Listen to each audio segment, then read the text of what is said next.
Читки прекрасные, ребята все мы размяли, подготовили, то есть вот уже идет обсуждение. Сейчас такие проблемные пьесы, такие более острые оставили напоследок, вот первого дня, чтобы народ уже подошел на обсуждение. Вот идет дискуссия. Довольно горячая.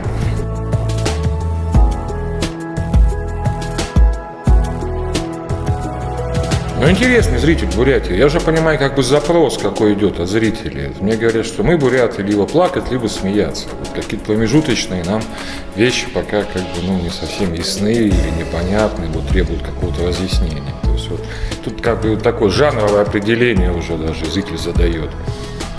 То есть у нас как бы две цели здесь. Это бурятский язык, его сохранение, современный бурятский язык в театре, как бы, чтобы он работал, чтобы он жил.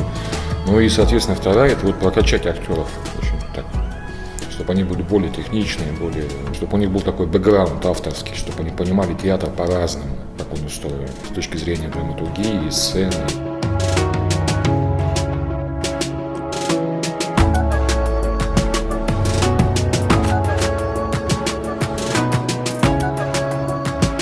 Мне кажется, в этой проблеме поиск драматургии современной – это достаточно продуктивный формат. Во-первых, хочется отметить в каждой пьесе, вот сколько я прослушала, есть тема. И тема реализована достаточно интересно, действенно. Нравится, что мои бывшие студенты дерзают в эту сторону, поскольку проблема современной драматургии, а еще национальной драматургии, она всегда была, есть, наверное, будет. Интересно, что разные жанры представлены, разные жанры, и это тоже стоит отметить как положительное явление в этих художественных читках, что авторы мыслят по-разному, в разных жанрах.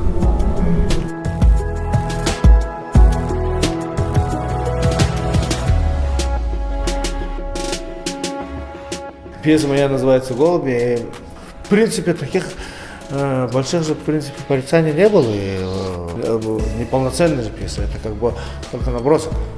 И пожелание зрителей развернуть этот набросок в полноценную пьесу в каком-то русле, это вполне нормально, так и должно быть.